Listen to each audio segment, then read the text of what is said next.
And now, CCW News presents Holy Crap, This Is Actually Happening. It's only World War III edition, August 28th, 2022.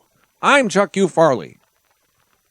The big news this week comes after Swedish and Danish seismographic data pointed to large explosions causing giant leaks in both Nord Stream's 1 and 2 pipelines that run under the Baltic Sea. Fake news media immediately began speculating that Vladimir Putin would sneak into currently UN-controlled waters to blow up his own assets for reasons.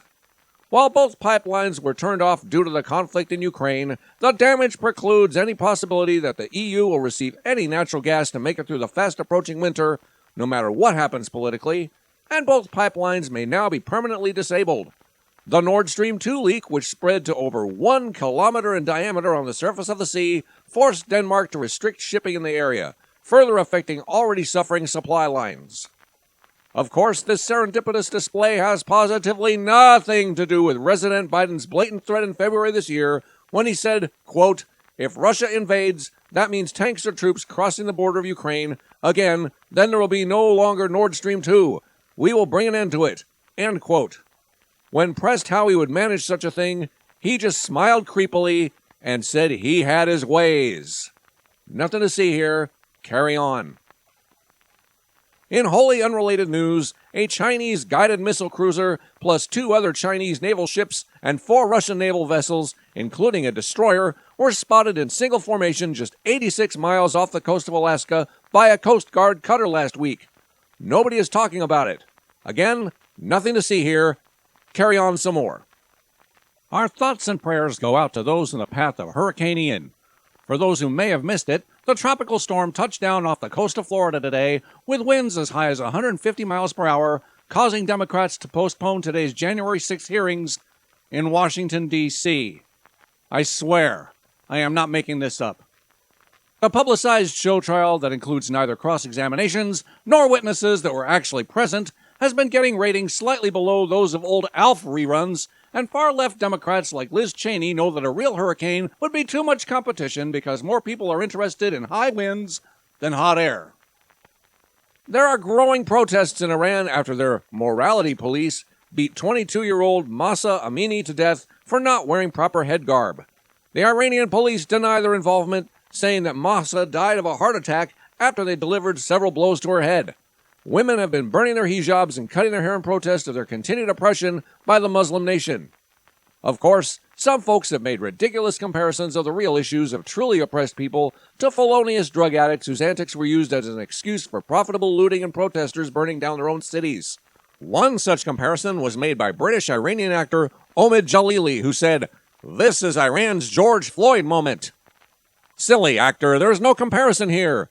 So far, only 7 people are reported to have been killed by the Iranian government, and not a single Iranian has gotten a new television or Nike shoes. While in the U.S., most protesters had no idea why they were burning down a Wendy's or smash and grabbing at Target, and they killed more than 40 of their own without any police involvement at all.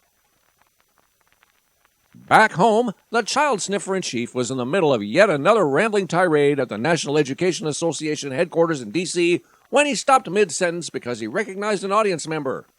Before his handlers could tase him, he went off script and said, quote, "You gotta say hi to me."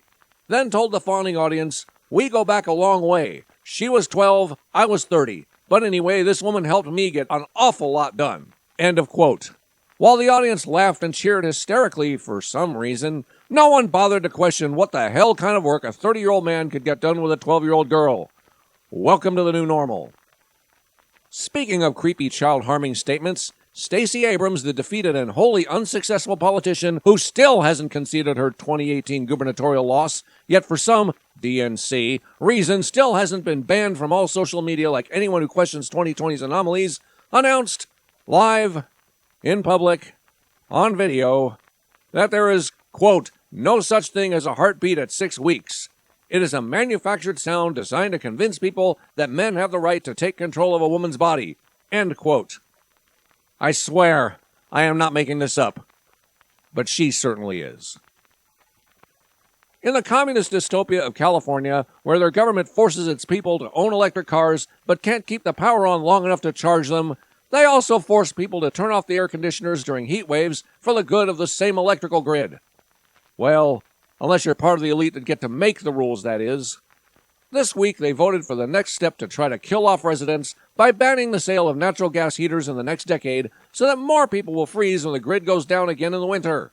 While it continues to force the plebeians to depend on it, California still has no plan to bolster, build, or otherwise fix their electrical grid. In related news, the cost to recharge your electric vehicle in the UK is now higher than filling a real vehicle's gas tank, thanks to similar policies, and of course somehow Putin, whom we now blame everything on if Trump isn't handy. Harkening back to Christians using the Ithacus, the Underground Railroad secret language, and the hand signals of the French Revolution, anti-constitutional censorship among social media platforms that are wholly in bed with the current regime has become so commonplace that anyone wanting to discuss the largely forced experimental mRNA treatments or the damages that many have suffered due to them, and not issues with the disease that they're supposed to prevent but don't, are now using the carrot emoji to hide the fact that they're discussing something so verboten. In unrelated news, the use of said emoji has been banned on several of the above-mentioned government-run social media platforms. While we're talking symbolism, the growing list of ridiculous correlations between white supremacy and things like milk, the OK hand signal, or just being born light-skinned has added yet another wholly unrelated so-called symbol, the year 1776. Several fake news outlets have decided the entire year, which was a real thing that actually happened, is somehow related to the QAnon phenomenon that no one ever took, nor currently takes, seriously, because much like Ray Epps and matching chinos wearing Patriot Front, it was always a laughably obvious FBI diversion. Only the kooky left could make our nation's history a conspiracy theory. Sticking with the FBI, the DNC's Gestapo has abandoned even pretending to appear nonpartisan as they create threats to promote misinformation, violate their own mission by directly meddling with elections, protect obvious plants that entrap citizens, hold political prisoners for years on nothing but misdemeanor charges, and now talk judges into allowing them to rob banks. If you wonder why not a single so-called domestic terrorist has been charged with anything even related to domestic terrorism, the answer is simple. Unlike other bloodsuckers, the FBI can see themselves in mirrors.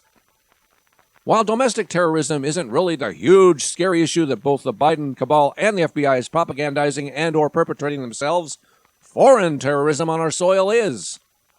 Venezuela recently released thousands of their convicts, packed them lunches, gave them bus fare, and sent them to the U.S. open border, where they'll easily saunter across and create more crime than even a typical Democrat-run city can muster. Biden, of course, saw this as an opportunity to blame his great orange predecessor for yet another thing that Biden himself caused.